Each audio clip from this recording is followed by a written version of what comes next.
Bonsoir à toutes et à tous. Merci d'être venus nombreuses et nombreux chez Caribe ce soir pour accueillir et écouter Laurence Joseph. Donc on est très heureux de cette soirée qui pour nous est assez inhabituelle parce que comme si vous avez regardé un tout petit peu les rayons, vous allez voir qu'on n'est pas une librairie fondamentalement axée vers la poésie, même si on en fait de plus en plus. Et donc c'est Timour qui est présent là, qui nous a convaincus que c'était une très bonne idée d'accueillir Laurence Joseph ce soir. Et dès qu'on a lu en fait donc, cette édition bilingue, donc due aux éditions Petra et au travail assez fantastique, on en reparlera, de traduction de Catherine Pierrebon, on a été conquis, on s'est dit que c'était vraiment de la poésie selon notre cœur. Donc je vous expliquerai un peu pourquoi. On m'a demandé de présenter Laurence Joseph, donc je vais le faire mais rapidement parce que d'une part je pense que beaucoup d'entre vous le connaissent déjà et on ne va pas faire une œuvre biographique ce soir, mais parler avant tout des textes et de la poésie. Mais en tout cas, ce recueil de poèmes, c'est sa première apparition en français, hein, même si c'est son troisième aux États-Unis, qui a été publié donc à l'origine en 1993. Donc, Laurence Joseph est issu d'une famille d'immigrés catholiques libano-syriens, en fait, qui sont arrivés à Detroit après la Première Guerre mondiale. Et il présente une particularité relativement rare, enfin, à mon sens, hein, qui est d'être à la fois un poète qui est reconnu par la critique, par ses pairs et par le public. Alors même si en poésie, la notion de public, c'est toujours un peu délicat à établir, hein, même aux États-Unis, où c'est plus développé qu'en France. Mais à côté de ça, ou en même temps que ça, c'est aussi un respecté professeur de droit, qui après plusieurs années de carrière en tant qu'avocat au barreau de New York, spécialisé principalement en droit social, est désormais enseignant en université, en fait, en droit. Et il me semble, on en reparlera peut-être tout à l'heure, que c'est cet univers du droit qui lui a inspiré son unique prose de fiction à ce jour, Lawyerland, en 1997. Before You Rise, nous donne un aperçu, en tout cas moi c'est ce qu'il m'a semblé, très puissant d'une poésie qui est profondément originale et qui est fort éloignée de ce que la remarquable préfacière en fait, de l'édition française, Ethel Adnan, la grande poétesse américano-libanaise qui est l'aînée en fait, de Laurence Joseph d'une vingtaine d'années, appelle, avec ses mots à elle, hein, la cérébralité souvent neutralisante hein, de la poésie, surtout américaine, contemporaine.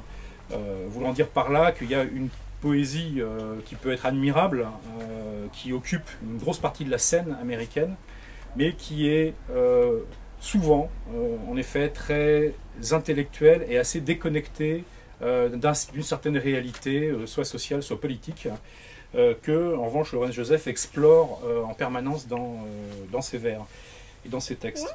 Donc, en écoutant les textes, donc en anglais et en français, je pense qu'on se rendra compte assez aisément à quel point c'est une écriture qui se nourrit de détails qui peuvent être cruels ou tendres, mais qui sont vraiment arrachés au réel de la grande ville, et notamment de la grande ville meurtrie, parce qu'il y a toujours un peu le spectre de Detroit qui plane dans ces textes. Mais il y a aussi les arcanes des legal due diligences, des cabinets d'avocats, d'un univers en fait multinational qui plane au-dessus de cet univers-là. Et il y a un choc qui s'organise dans beaucoup de ces textes, qui est à la fois très incisif, très drôle par moments, avec parfois une forme d'humour noir, certes, mais particulièrement goûteuse. Et il y a effectivement tout le vécu d'un quelqu'un qui présente la caractéristique qui n'est pas si fréquente, à mon sens, chez des Américains, d'être à la fois véritable citoyen mondialisé, aisé, et enfant aussi d'un terroir post-industriel qui est entré en déshérence et qui est dans l'état qu'on connaît aujourd'hui. Donc, j'ai été vraiment conquis hein, par cette poésie, et je pense qu'au fur et à mesure qu'on va avancer dans la soirée, j'espère que ceux d'entre vous qui ne la connaissent pas déjà, ou qui ne la connaissent qu'en anglais, seront aussi conquis par la façon dont elle a pu être rendue. Hein, en français, on le sait, c'est jamais une tâche facile de traduire de la poésie, c'est encore plus difficile que de la prose, c'est un défi en soi. Et là, je trouve que ça a été particulièrement réussi. Merci. Oui, moi je crois que là tu as dit déjà l'essentiel. Parce que je voudrais ajouter, ce que je disais d'ailleurs là sur la 4e de couverture, c'est que c'est aussi frappant de voir à quel point ce recueil il a été écrit il y a 20 ans et en même temps il est terriblement au sens propre, actuel, dans la vision de l'évolution de nos mondes, justement, du post-capitalisme, etc. Et ça, c'est vraiment, pour moi, c'est très fort. Je veux dire on verra dans les textes peut-être à l'occasion, mais la situation de la Grèce, par exemple, elle était déjà, il l'avait déjà dans la tête il y a 20 ans. C'est quand même absolument incroyable de se dire qu'il y a 20 ans, il avait déjà tout. C'était un observateur, je trouve, Lawrence, très très fin de notre monde et en même temps extrêmement sensible.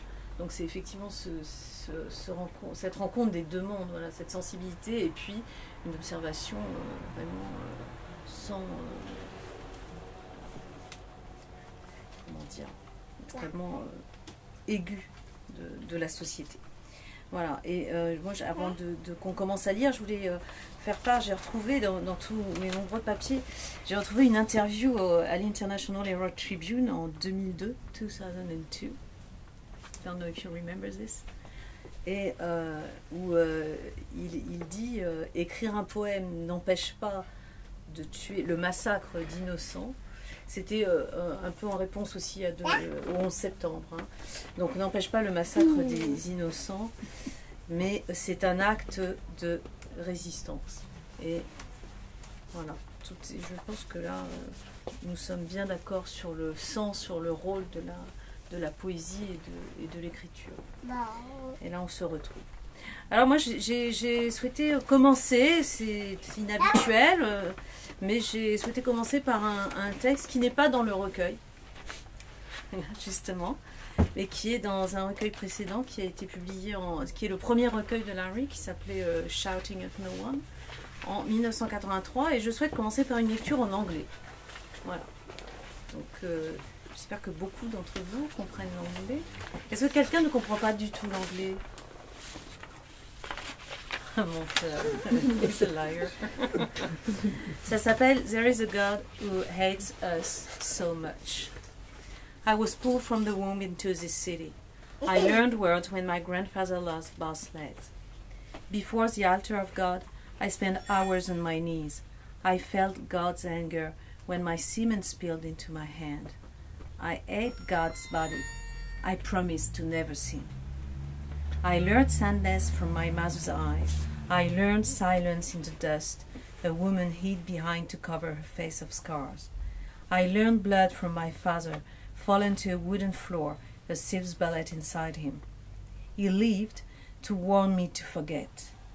After that, I sucked darkness. Years were a breath. Alone with whirring metal, clattering and pounding, I couldn't abstract smells that tortured me. I felt my words close inside me like marrow. I was a system of laws I hated. A boy afraid of burning in a city that was burning, as my father cried and my mother whispered in my hair. I am the poet of my city. I am the earth that burns the air. Those who talk to themselves, blood and grease on hands. I need to know why I do not want to remember. In dreams, I run through streets terrified, away from all that hate me, my face washed with fear. In dreams, I kill, so I will not be killed. The city is a shadow, strapped to my back. I am the poet of that shadow. Mother says, don't think about it too much. Father splashes cold water on his face, vomits its nightmare. He sweat before a man who wanted to kill him. I hold a holy candle and a palm brush, kiss the feet of a statue, drink holy water, imagine my body without words, pray to be able to sacrifice like the saint with arrows in his heart. God gives the world the brown and black frost. The city climbs through to star no one can see. That is where I am now, in this city, where there are hours of sun above the horizon and dirt in the air that makes me want to holler. There is a God who hates us so much. We are given ears to hear ribs kicked in. We are given eyes to see eyes close before a city that burns itself to death. Father shouts until his throat cracks. The river stops in its sludge. I pray to know what to pray for. There is a God who hates us so much. I was born in this city and live in this city and know this city like no one else, who makes me eat my words and makes my pain. I measure you according to your creation. Voilà. I hope you appreciate this one. So Larry, I think it's your turn, is it? I'm going to read a poem Out of the Blue, which is on page 76 of the book. Out of the Blue. And then Catherine is going to read it in French. Out of the blue. Not that we lacked experience, we simply had no talent for murder. And then it was November again. The air brisk and cold, lights clicked softly in a burnished glow. A world with its own wild system of desires, yet somehow more fragile, and a completely different place from its syntax, in fact, far ahead of it. And who could not be struck by the notion? A great wheel, gold and gray, out of the blue, burst into flame, taking the shape of the moment, disappearing in a crevice in the sky. Tombé du ciel. Non que nous manquions d'expérience. Nous n'avions simplement aucun talent pour le meurtre. Et puis, ce fut novembre à nouveau. L'air vif et froid, les lumières qui cliquetaient doucement dans une lueur de cuivre. Un monde et son propre système de désir absolu. Et cependant, plus fragile, dans un lieu totalement éloigné de sa syntaxe, en fait, loin devant elle. Et qui aurait pu ne pas être frappé par l'idée? Une grande roue, gris et or, tombée du ciel, en flammes, prenant la forme de l'instant, disparaissant dans une crevasse, dans l'azur. Okay.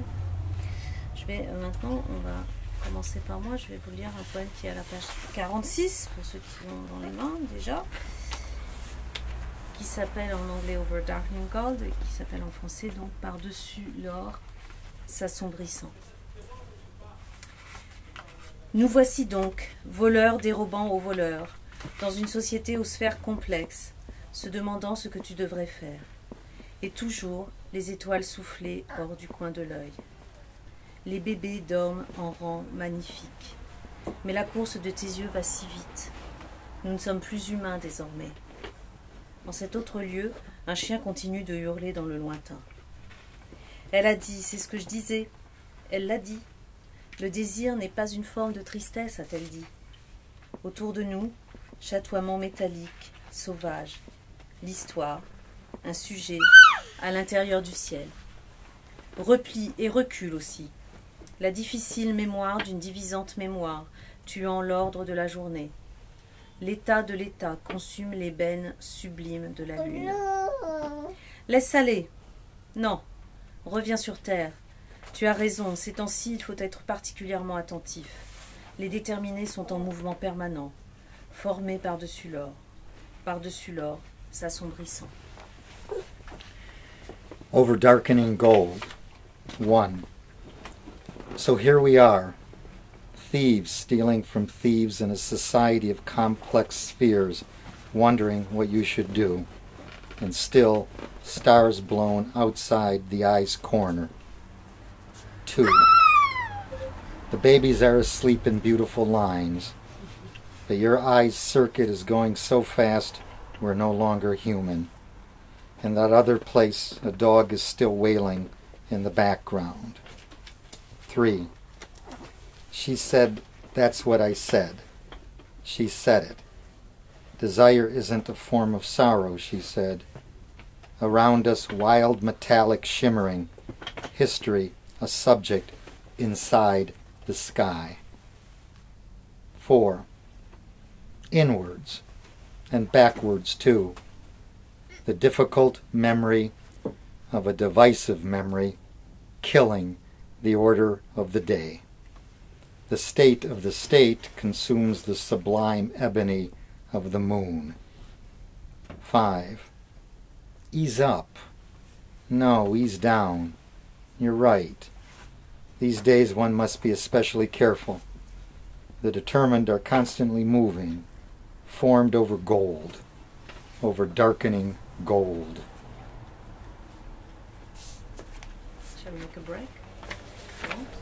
I'm going. Alors, ce qu'on se proposait de faire, c'était d'alterner dans une certaine mesure les lectures et puis les questions, alors qu'elles viennent de nous, qu'elles viennent de vous, surtout n'hésitez pas, hein, même si là, enfin, le plus important, c'est certainement le texte, mais il y a aussi, enfin, en tout cas, en ce qui me concerne, il y a toute une curiosité autour de ce texte, sur la façon de les construire, donc effectivement, on peut alterner des questions. Donc, moi, je vais faire une première question qui était... la manière dont ce registre, enfin, il y a quand même deux registres dans cette poésie qui en font peut-être sa particularité, sa spécificité, et puis tout son sel et toute sa puissance.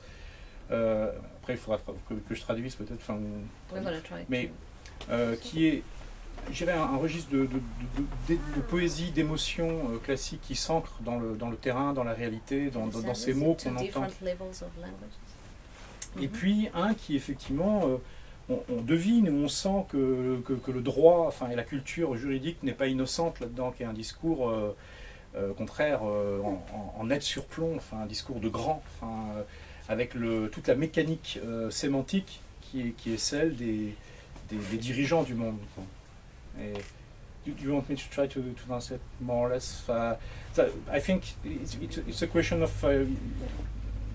you are mixing in a very sophisticated way two great lexicons. One which is probably very emotional, very close to the people on the streets and the suburbs and so on, and one which is really the language of the masters, which comes probably more or less from your sophistication in law and in legal matters, and which is the language of the power today, and the way you are mixing that to deliver pure poetry while organizing some kind of shock between that. Is it something you built over time, or was it really your from the very beginning your way of doing writing poetry? I'm sorry for my No. I'm sorry, I don't speak French. So, Donc la fin de la question, c'était quand même, est-ce que ça a été comme ça depuis le début, ou est-ce que ça s'est construit, ce travail, au fur et à mesure? Je t'ai bien traduit. I look back now and I know that I was thinking this way from the very beginning. But at a certain point, I'm very aware of what I'm doing and conscious of what I'm doing. And so I stay to this. I mean, your description of this was very accurate in terms of what I'm trying to do. And I stay, and it's my territory. It's really my kind of space that I delve into and explore and continue to explore in my work. And each book has opened up more than the prior book. They're different books, same poet but different languages, and expanding on the different languages. They're also responding to history. And history has changed in my lifetime. For all sorts of different histories have changed. Donc il a toujours, j'essaie au fur et à mesure, parce que c'est Larry explique qu'il a toujours été très conscient de ce qu'il faisait dès le départ. En même temps, comment son travail évolue, et ça va à chaque fois un peu plus loin. D'ailleurs, je peux ajouter que le dernier recueil qui s'appelle Into It est vraiment beaucoup plus justement autour du pouvoir. Bon. Et que, évidemment, aussi, ça évolue en fonction de l'histoire, de l'actualité, de ce qu'on vit. Avec ce travail sur les champs lexicaux et sur le... je crois que ce que tu disais, de toute façon, en tant qu'avocat, on pèse ses mots. Chaque mot a un sens bien précis, et tous les mots, effectivement, alors après c'est le travail de la traduction, mais tous les mots sont effectivement pesés. Il y a un vrai travail lexical. If I can add also just a very strong sensibility, influence on my sensibility is a moralist, a moraliste, the French notion of a moral thinker, which really doesn't quite exist in the United States. No, not ethics. Well, the tradition of the French moralist tradition, which is integral to French literature, is very strong in me. In other words, that sense of constantly looking at questions of good and evil at every level, philosophical, theological, political, historical, and constantly moving around questions of morality. And my central questions of morality, there's a number of them. One that I deal with is violence and war and killing, and which of course all the French moralists have dealt with, and because of the violence in society. So it's a very, that sensibility I've taken very much from the French and from specific French writers, actually. J'aime bien, enfin, c'est cette idée qu'il y avait dans le morceau de réponse précédente, que c'est vraiment un territoire, en fait, qui effectivement le territoire est connu dès l'origine. Il va bien y avoir un choc, un affrontement, une dialectique, même si c'est pas le terme exact, hein, entre deux univers qui se côtoient mais qui ne se pénètrent pas, et que ce territoire, il s'agit de l'explorer toujours mieux, toujours différemment, en fait, au fil des recueils, et qu'ensuite que cette exploration elle se nourrit, pas paradoxalement, mais réellement effectivement du moralisme français, enfin de cette tradition moraliste française qui n'a pas vraiment d'équivalent américain, qui est d'aller questionner la politique, la société, la sociologie, l'histoire, le monde contemporain, mais avec à chaque fois un angle moral, une question de bien et de mal, aux différents niveaux de ce territoire, en fait, qui n'est pas vraiment... D'ailleurs, qui n'est pas à plat, qui est plus un volume de la façon dont cette exploration est envisagée. Et je trouve assez passionnant cette idée du poète ancré dans le contemporain, maîtrisant deux univers apparemment disjoints, et puis prenant sa pelle et sa pioche pour aller vraiment explorer quoi, ce truc qui est d'une richesse violente, extraordinaire, et qu'on ressent dans ces textes de façon extrêmement forte. Oui, avec en même temps, alors là on a peut-être vu déjà dans les poèmes qu'on vient de lire, mais aussi yeah, we're gonna continue. Des images, des tableaux de la ville, aussi des respirations comme ça qui nous ramènent aussi à l'homme, à l'amour, à la bienveillance, avec des images très et un grand jeu sur les couleurs aussi. Donc, des tableaux au sens propre de la ville, mais sur des instants, petits moments de magie, je dirais, dans l'observation. C'est quelque chose qui m'a aussi frappé, c'est tout le travail qu'on a sur la couleur, sur les couleurs, dans la vision des scènes. This book in particular, Yeah. Well, in the opening poem, I say that the point is to bring depths to the surface, to elevate sensuous experience into speech in the social contract. And part of what I'm doing is I want the world entirely sensual, feeling, at the same time feeling the social world and the effect of the social world on the feelings, and to put both as powerfully as I can out. And color becomes very important.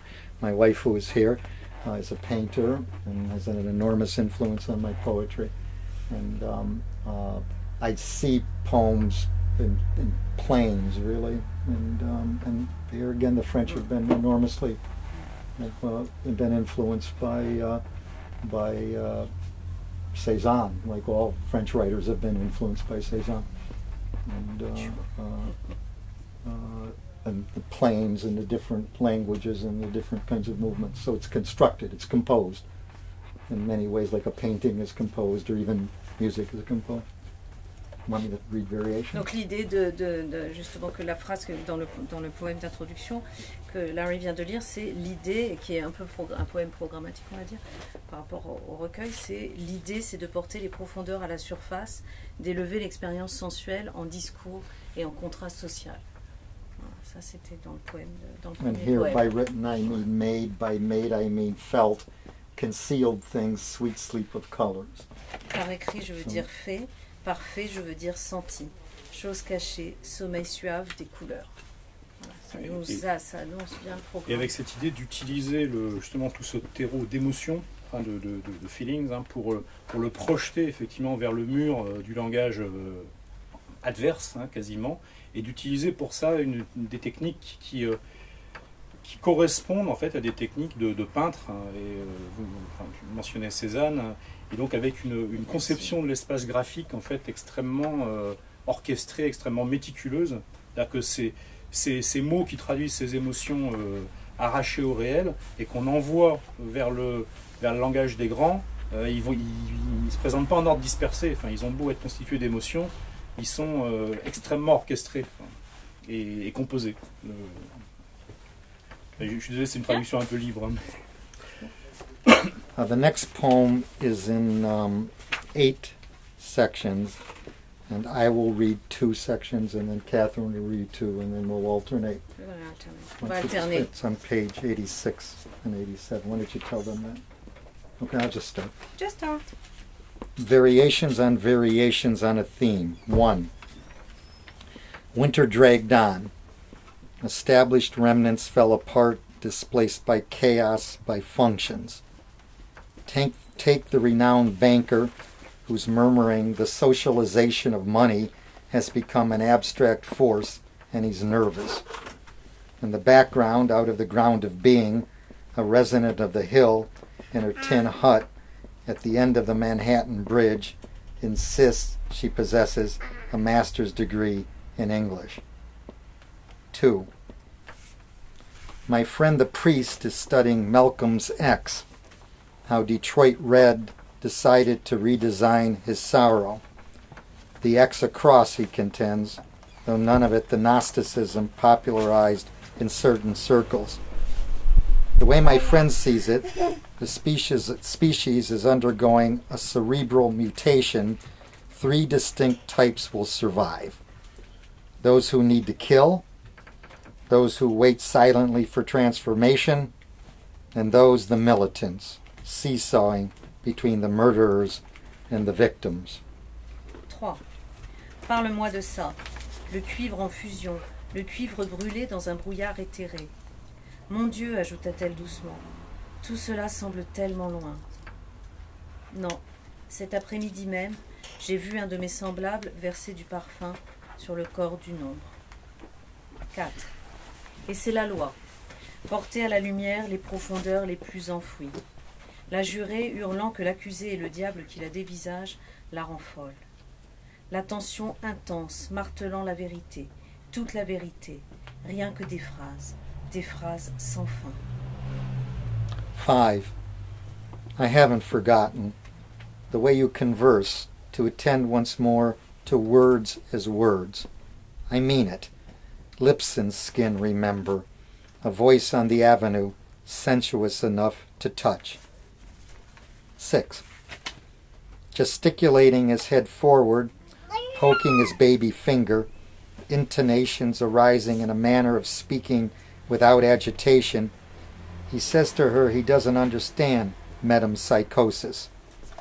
In Walt Whitman's country, pink and turquoise rhododendrons are like porcelain after the rain. Square, dark-blinded windows behind her eyes, hazel and hard, relenting at moments, bound at the corners by minuscule lines. 7. La guerre n'a que quelques jours. Dans le bleu persistant, le soleil poursuit sa route. Vous ne tuerez pas leur amour du réel. Laissez-les partir à la conquête du monde. Marchez avec Alexandre. Il y a Ur, la cité chaldéenne, un éclat de bronze sur un rocher. Ils sont des millions submergés et paralysés par des rêves de sang. C'est alors que j'ai eu une crise de folie. Le témoin oculaire raconte que les vaincus apparurent comme s'il sortait d'un mirage de fumée brûlante et grasse, à la recherche de quelqu'un à qui se rendre, ce qui me fit presque sourire. 8. Qu'est-ce que tu dis? Cette lumière est célèbre, son violet secret triste, et ce soir-là, West et East Rivers ne firent plus qu'un. Se souvenir et imaginer en même temps. C'était au mois de juin cette année-là. Dans l'intensité que tu m'as montrée, on peut peindre la nébulosité comme la transparence. Voilà, la peinture. Okay, is it my turn? Yes, it's me. Ah, moi j'ai choisi, là je vais en lire un uniquement en français et puis ensuite l'arrêt. Non, là c'est bon, tout simplement. Et, donc je vais vous lire un poème qui s'appelle, à la page 24, Un éclat de lumière vibrant, et qui illustre, je crois, assez bien ce que j'ai essayé de dire assez mal tout à l'heure sur les visions, les images. Un éclat de lumière vibrant. Crépuscule, un instant animé, des couleurs sorties de nulle part. Nous avons coupé par Cornelia Street, avons dîné en plein air. L'amour, remarqua-t-elle, ou bien c'est moi. Je me retournai, des ombres obliques glissaient d'une façade à l'autre, plongeant dans le fleuve. À la table d'en face, une noirceur plus profonde. Quelque chose dans le contour de cette forme d'ébène retint mon regard. Un éclat de lumière vibra. La grande île fusion, brume lilas délavée. Chacun regardait, comme hypnotisé. Et plus, bien plus que ça.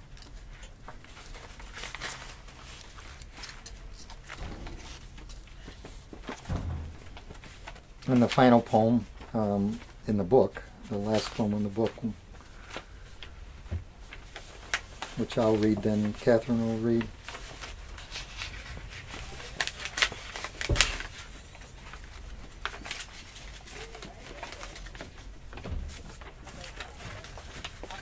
Occident-Orient Express. East and West, converged expression, analytical instincts, erupted harmonies. All night a blind woman listens alone to the radio. And in Tokyo, Madame Lenine's grandniece eats air-blown tuna pungent as caviar. What do I mean? Language means. And Jerusalem hangs mystical in lavender sky, while outside Bethlehem the prophet Elijah's seen entering a UFO. Straining to catch the light again, colorless light, bunches of violets, a proud, shy woman silently sipping tea. The process of logical association you can't escape. The taxi driver flashes his teeth. It's in the eyes. You have to break the other's eyes. But if you love to hear a heartbeat, you won't sleep well alone. At noon, parts of the world are black with sun. Or this rumor out of Lebanon, Party of God regulars taught to kill by Vietnam War veterans from Las Vegas. The People's Republic programmatically nullifies half its language. The Isle of Dogs rumor the Prime Minister's capillaries are quickened by daily doses of electricity, reservoirs of the impulse to work something out every place. Or this, Moscow, coveting cash, visits Bonn. Before the bust of Adenauer on the Rhine, a vista appears in the chairman's mind, a bright nation cleft with roses, swaying in yellow and flame. When there's a will, there's a way, he assures his bankers in English, almost singing, a priapism of form everyone present giggles at. Against my heart, I listen to you all the time, all the time. Against my brain, more visible than dream, the presence elongations spread blue behind the fragrant curves. Pure abstractions blast through a fragile mind and a flapping coat descending the memorial steps toward incalculable rays of sun set perpendicular into the earth. Occident-Orient Express. L'Est et l'Ouest, expression convergée, instinct analytique, harmonie éclatée. Toute la nuit, une aveugle écoute, seule, la radio. À Tokyo, la petite nièce de Madame Lénine mange du thon marmelade relevé comme du caviar. Qu'est-ce que je dis? Le langage dit. Et Jérusalem se tient, mystique, dans un ciel lavande, tandis que devant Bethléem, on a vu entrer le prophète Élie dans un ovni. S'efforçant d'attraper la lumière à nouveau, lumière incolore, bouquet de violettes, une femme fière, timide, sirotant son thé en silence. Le processus d'association logique auquel on ne peut échapper. Le chauffeur de taxi exhibe ses dents. C'est dans le regard, il faut déchirer le regard de l'autre. Mais si tu aimes le bruit du cœur qui bat, tu dormiras mal toute seule. À midi, certaines régions du monde sont noires de soleil. Ou cette rumeur montée du Liban. Les fidèles du Parti de Dieu formés pour tuer par les vétérans de la guerre du Vietnam venus de Las Vegas.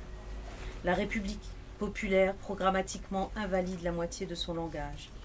La presse à scandale insinue que les capillaires du Premier ministre sont stimulés par des doses quotidiennes d'électricité, réservoir de l'influx, pour y comprendre quelque chose, en tout lieu. Ou ceci, Moscou, convoitant le cash.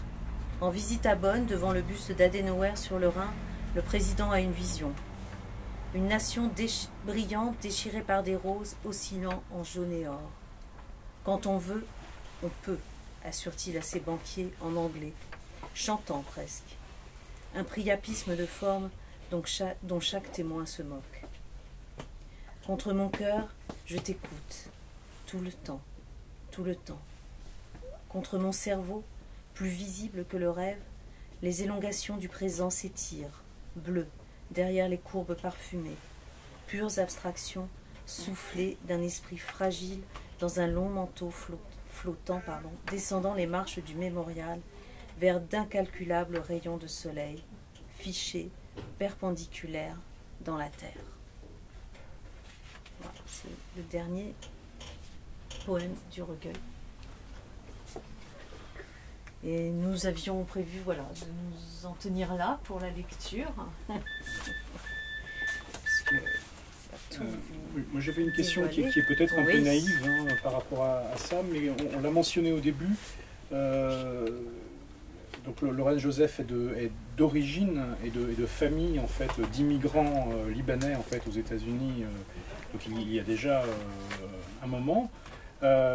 Néanmoins, ça a été évoqué déjà dans une interview, mais j'aurais voulu savoir, est-ce qu'aujourd'hui, finalement, être arabo-américain ou être d'origine libanaise aux États-Unis et d'écrire de la poésie depuis cette position-là, est-ce que c'est totalement neutre ou est-ce que ça a un sens et une signification actuellement assez particulière?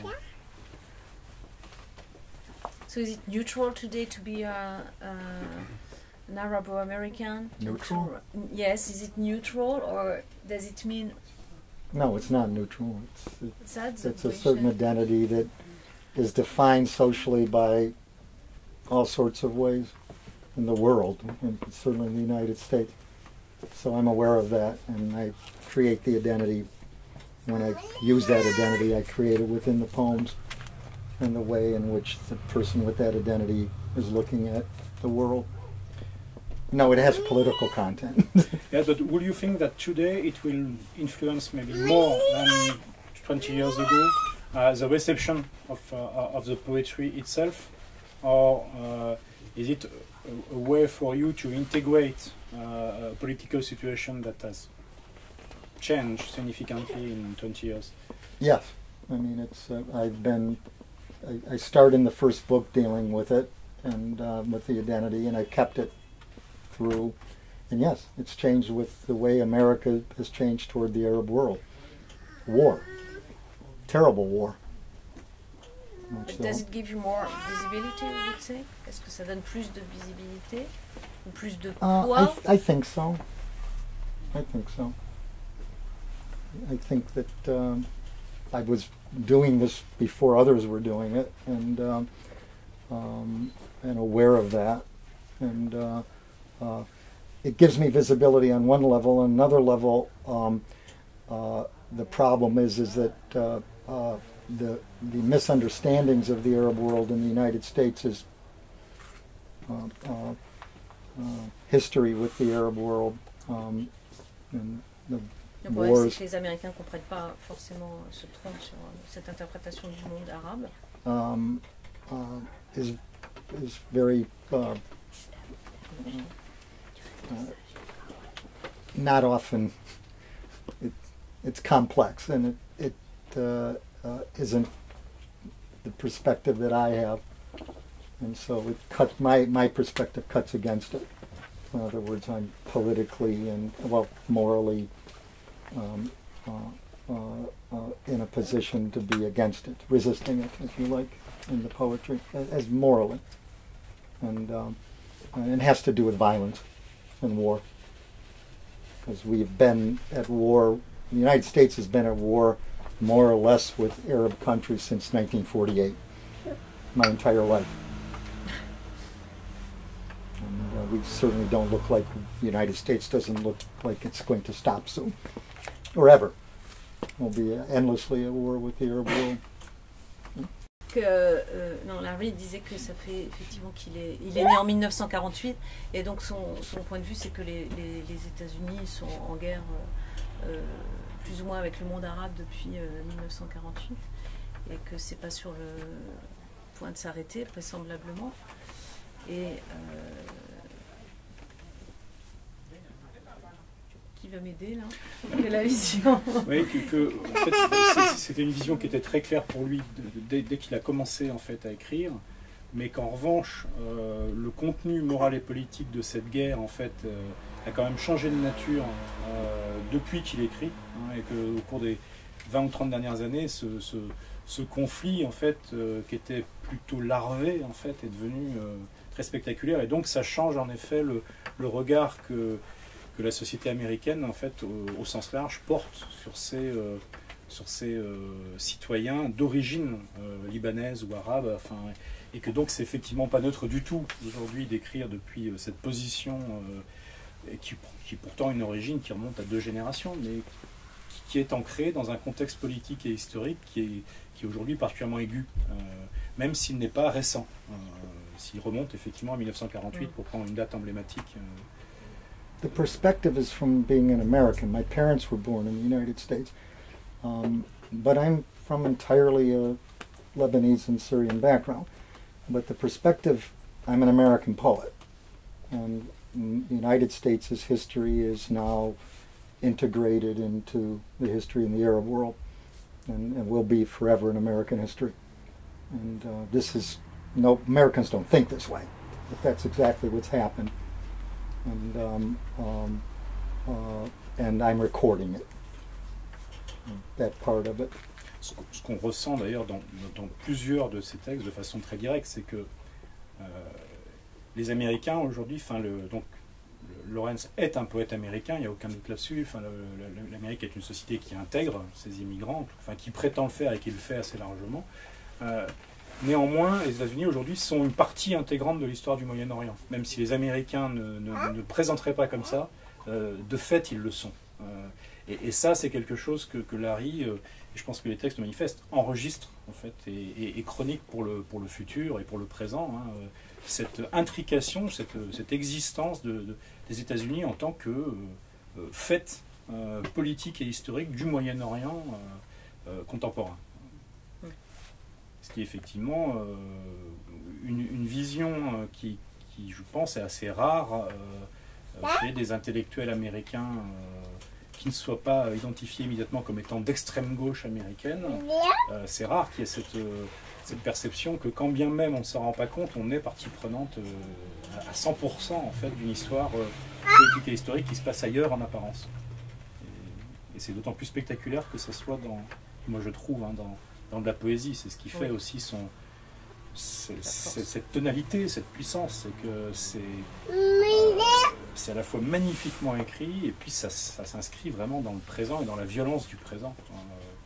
que on sentait bien dans les textes, un maniement des mots qui est extrêmement violent, qui a une apparence assez calme, assez paisible, assez imagée, picturale, mais qui balance, si je peux me permettre. Tant mieux si c'est ressenti dans le français aussi. Voilà. Vous avez des questions, peut-être? Joseph, may I ask you something? It's a bit, I will comment on something and I will ask you as well.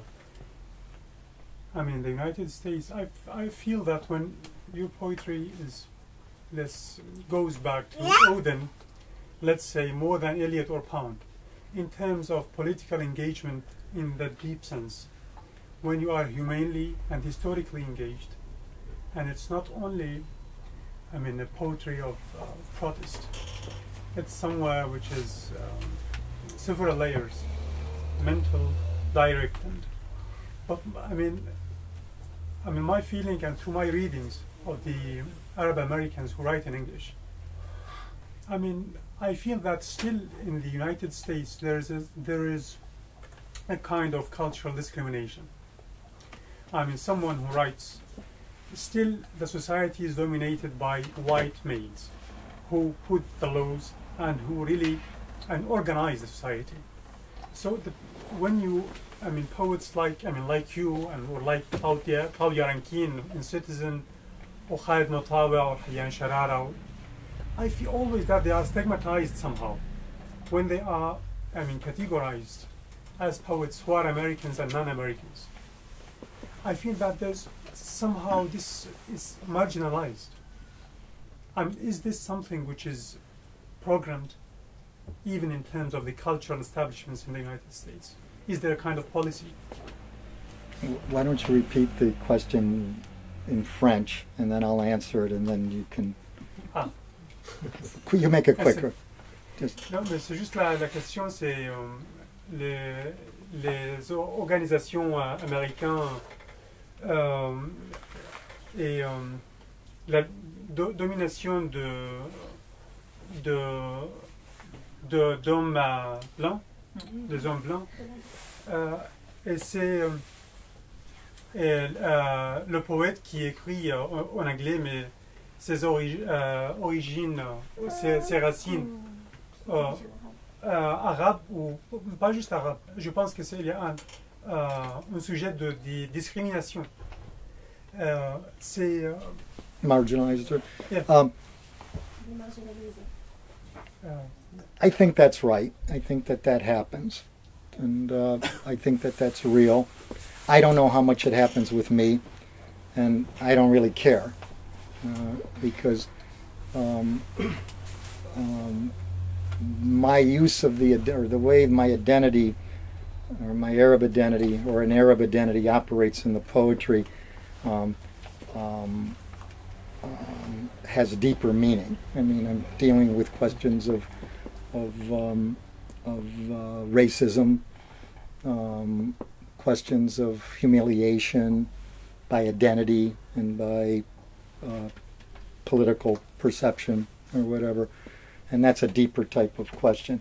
And Auden, Pound and Eliot, whom I read and take very seriously, even more than Auden. But in terms of your comment, in terms of where the sort of push of the poetry is, neither really. If it's not Auden, really, really that side of the poetry, that kind of passion, that human passion, comes from American poets. There are American poets that have that, but mostly from non-American poets and Spanish poets, Latin American poets, Greek poets, Italian poets, Pasolini. And I read poetry in translation, French poets. Not only poets, I mean fiction writers too. In other words, fiction writers take on political issues and identity issues much more than poets do, and I find that part of fiction writing very attractive, and to be able to do that in poetry.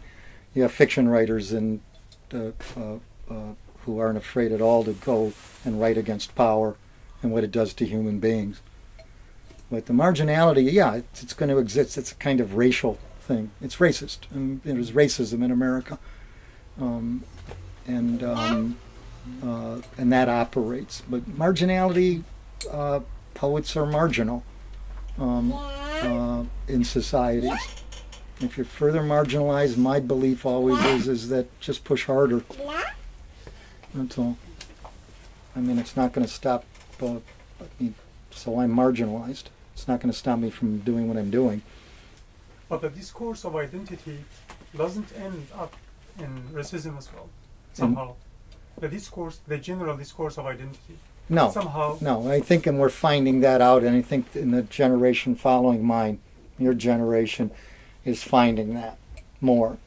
In other words, the question of identity, which is a very American question, has been becoming now, in terms of racial thinking and political thinking, and even thinking about poverty and economic distribution and international thing. It may be a great contribution of America, actually, to the entire world, to start talking about questions of identity and what identity means. This is not being done by the right wing in America. This is not being done by the persons who I politically oppose with my entire being. It's being done at a different type of level. And I think that's right. I think that now, talking about religious identity overlapping with racial identity, overlapping with murder on a world scale. And I think that discourse and that dialogue is now international, and I think it's generational. And I think that that's a very good thing. If my generation and the generation above us can leave that and try to stop all of this terror and killing.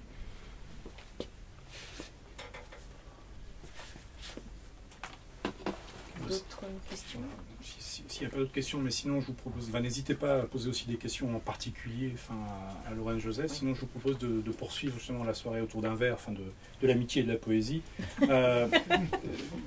J'espère que pour tout le monde, justement, on a réussi à faire sentir par la lecture et par la